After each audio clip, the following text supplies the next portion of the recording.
Do any members have any? Councillor Ford? Yes, thank you, Chairman.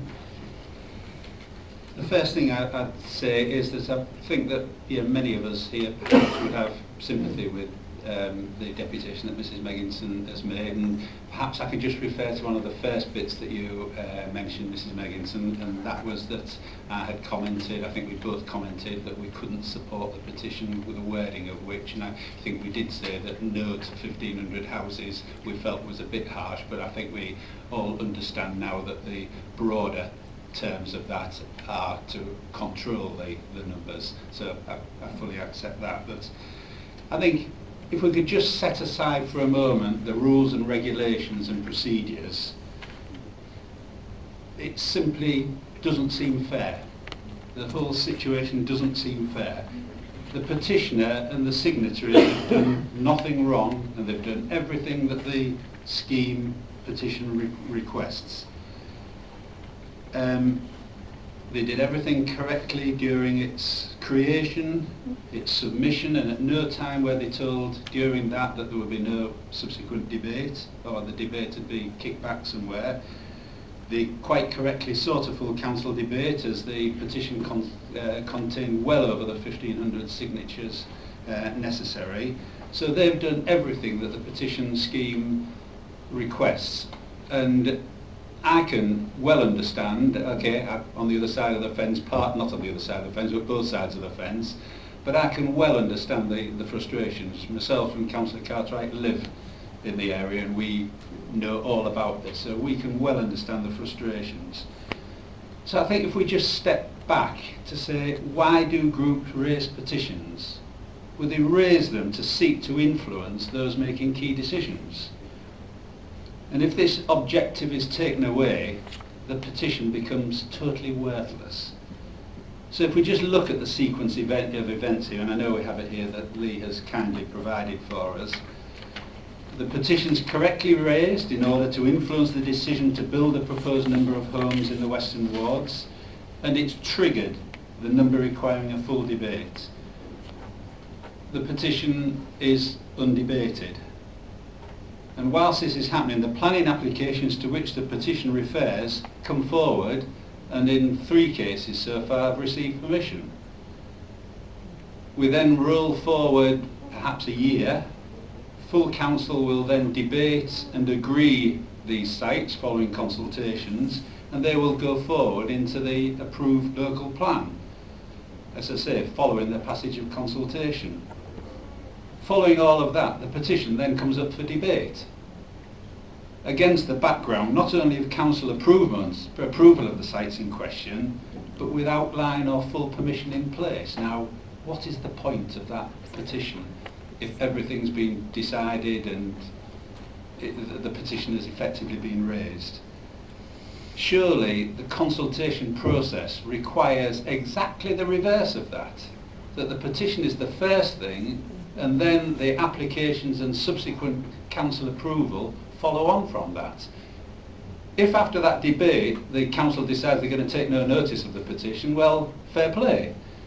But at least the sequence is correct. So I can well understand the frustrations of those in the Western Wards, and particularly the 2,300 that signed the petition, that it just does not feel fair, whatever the rules and regulations.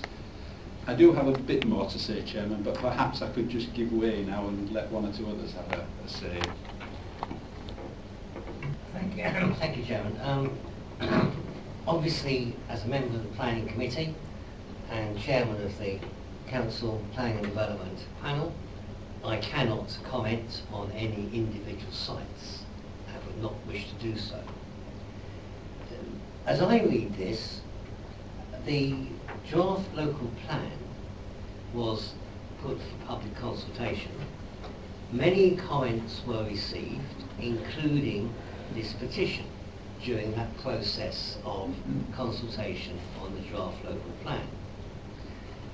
All the public comments, including the petition, will be taken into account as the local plan moves towards its adoption process.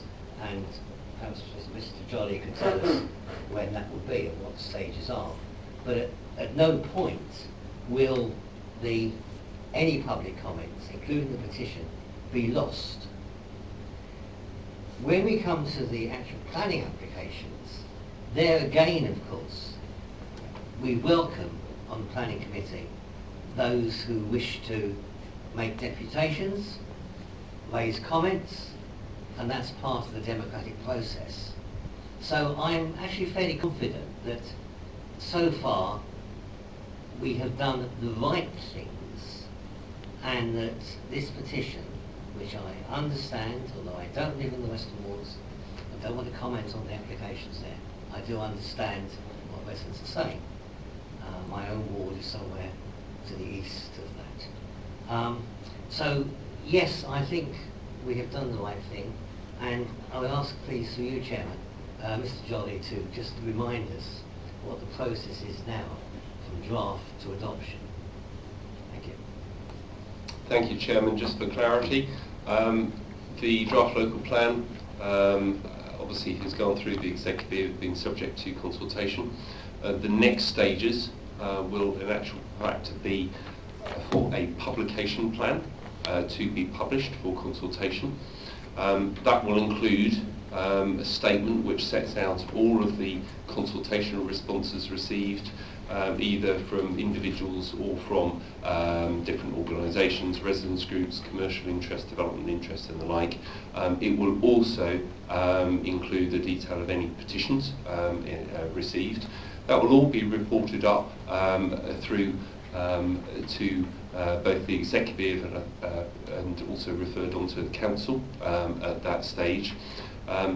The publication plan is the plan which effectively the council would wish to adopt.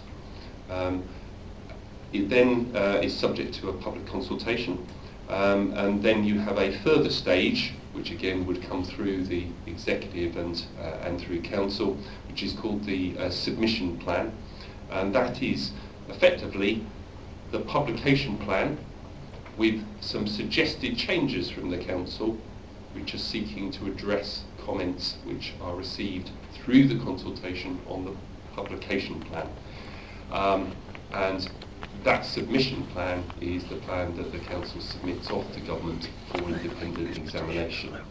And for clarity, at that independent examination, any individuals who've made representations on the publication plan have the right to participate, potentially in writing or potentially in person, at that public inquiry. So any comments or concerns in relation to the plan can be considered by the independent inspector and then are reported through in that inspector's report on the local plan before it comes back to the council and proceeds to adoption. So I'm afraid it's not the simplest of processes, but critically the next stage of the local plan, the publication plan, or the consultation, including petitions, are wrapped up together with the proposed publication plan, and that would be considered by the executive and referred on to council. Thank you, Mr. Chairman. I just need to ask, obviously with this local plan, there are policies that arise from that to decide whether a planning application goes ahead. In the meantime, we've got planning applications that are being passed even before that happens. I'm now confused because we seem to be in a different timeline. Sorry, Councillor Pankhurst.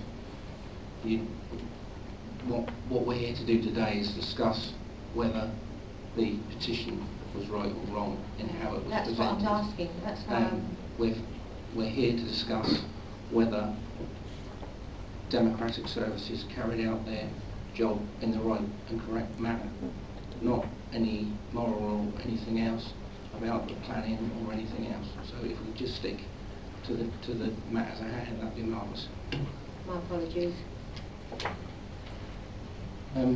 Lee, I have a question for you, if I may. There's quite a delay between the 14th of December and the 4th of January on that stage of the petition. Can you just clarify why there was such a delay, please? Thank you, Chairman. So yeah, on the 14th of December we had a council meeting, and a verbal update was given by myself to advise members of the council that the petition had been received, and that we were in a period then of checking the signatures to the best of our ability to make sure that they were valid signatures in that they live, work or study in the borough. We also had the online version and then a paper petition as well. So what the process is that we do a cross-check just to make sure that, first of all, the names are valid as far as we can, that they are live, working or studying, and indeed that there are no duplicates. So that time frame was, which from the 14th of December, I think the 23rd was Christmas Eve, the Friday, and then it's not anybody's fault, but we closed down in between Christmas and New Year. So the 4th of January was the first day back, and that's when the email was sent. I did have a telephone conversation with the original lead petitioner during that time frame, or left messages by telephone, although I don't have the dates written down there. But yeah, as soon as we had confirmed the numbers, which in Appendix A was formed part of the questions back following on from my email on the 4th of January, there was a question raised about the numbers on the petition dropping slightly, and that question number 1, that sort of sets out, that's the checking that we were doing in that sort of 2-week period. Thank you. Are there any questions that members would like to ask the Director of Planning and Regulation relating to any planning matters or questions raised in the complaint? Again, the question, I must leave a question, to the handling of the petition. Councillor Thomas. Sorry. Councillor Thomas.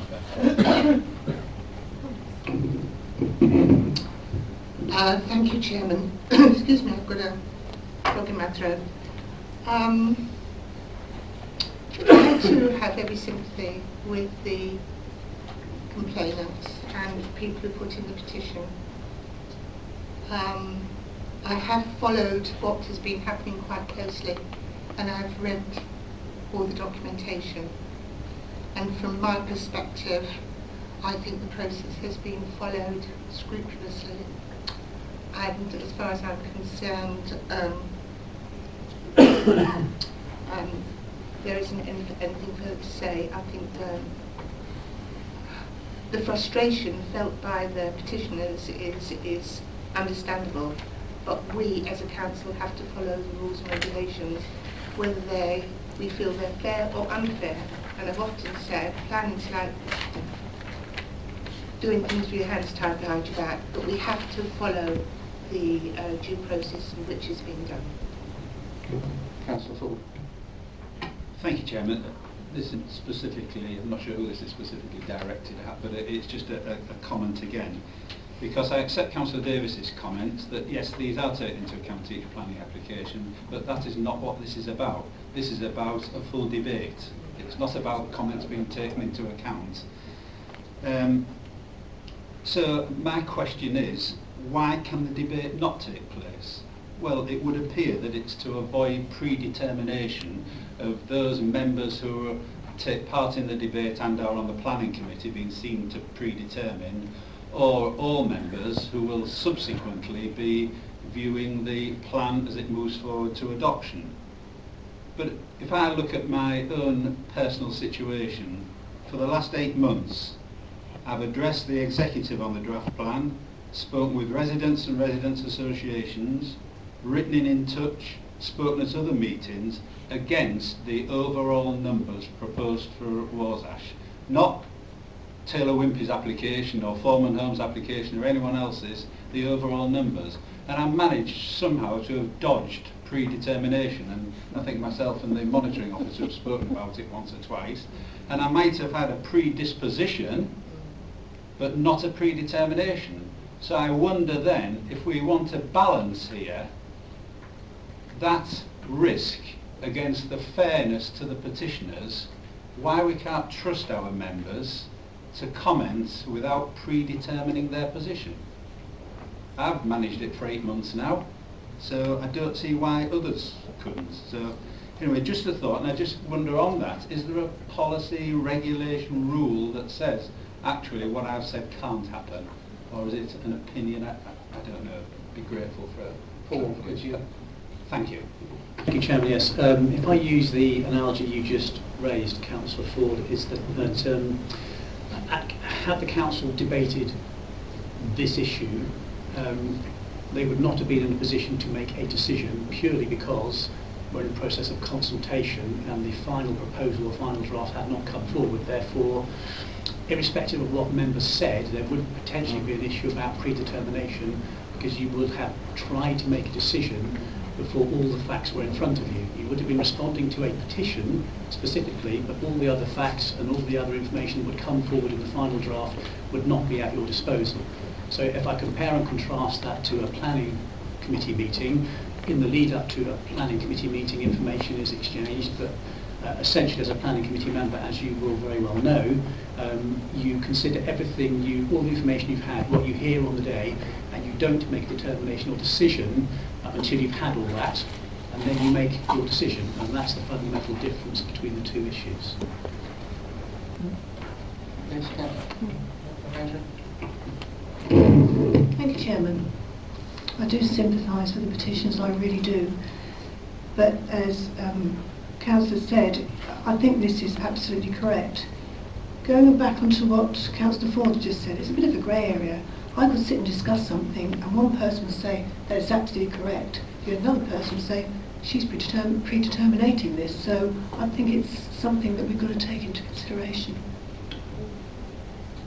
It's Councillor Kelly. I sympathise with the residents too, and I'm confused. I don't see how a member can vote for a planning application to be approved and not then be determining their vote when the plan comes before council. That's where my confusion is. Chairman, apologies, because I was just conferring with Lee Usher. Would you mind repeating the question? I do apologise. I'll try.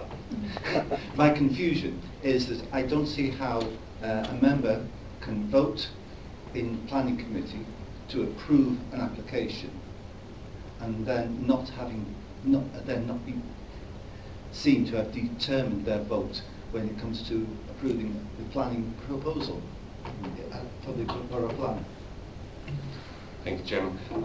The situation that we have is that the council progresses local plans, reviews of local plans as it's able to, in expedient timeline, but it is a complicated process.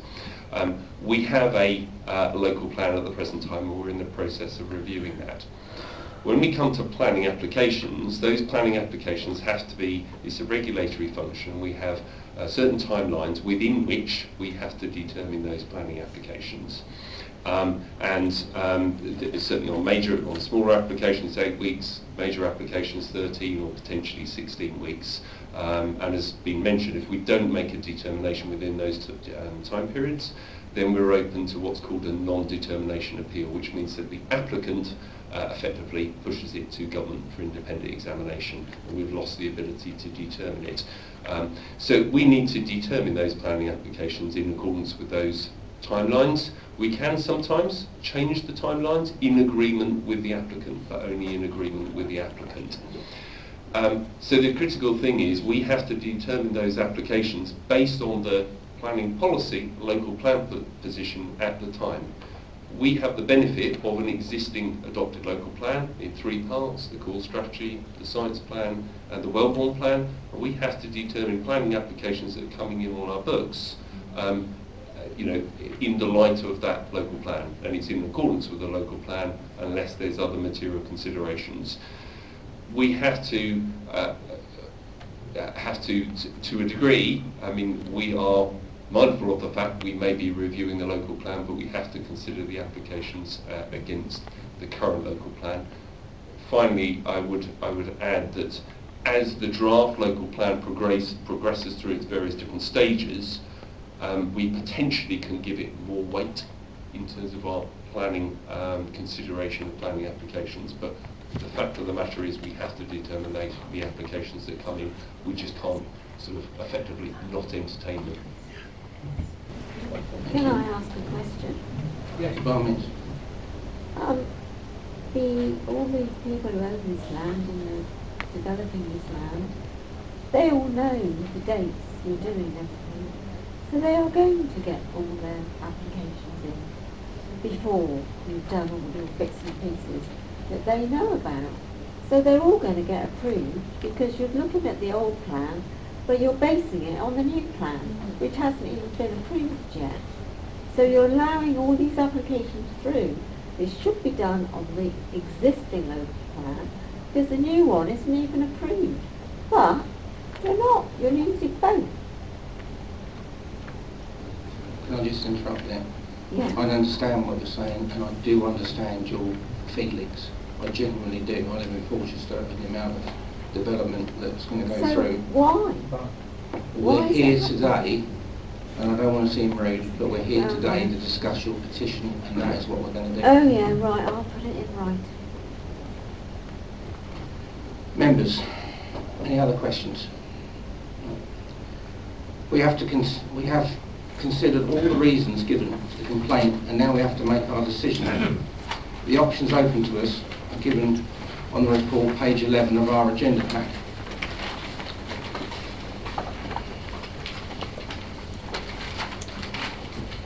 Okay. A, to agree with the steps taken by the Council in response to the submitted petition were correct, or to determine if any or all of the reasons given for the complaint should be upheld, in which the Scrutiny Board may use of any of its powers to deal with the matter.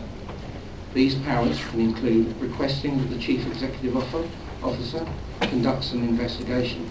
However, as has been highlighted in Appendix C to the report, it is not possible for the Scrutiny Board to set a date for the debate of the petition at a Council meeting. It is also not possible for the planning application to be recalled or delayed, and if the Scrutiny Board determines to uphold any element of the complaint, then we will give the reason but must give them along with what course of action should be taken. In order to resolve this matter, members, we shall need a formal proposal and a second motion based on one of the options open to us. Do members wish to debate, or do one of you have a proposal?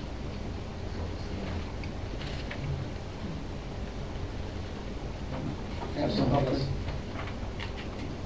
Thank you, Chairman. I propose that we agree. Do I have a seconder for that?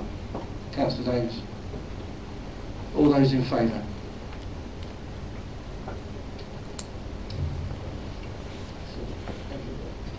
Councillor Ford. All those against? Councillor Ford. Thank you very much.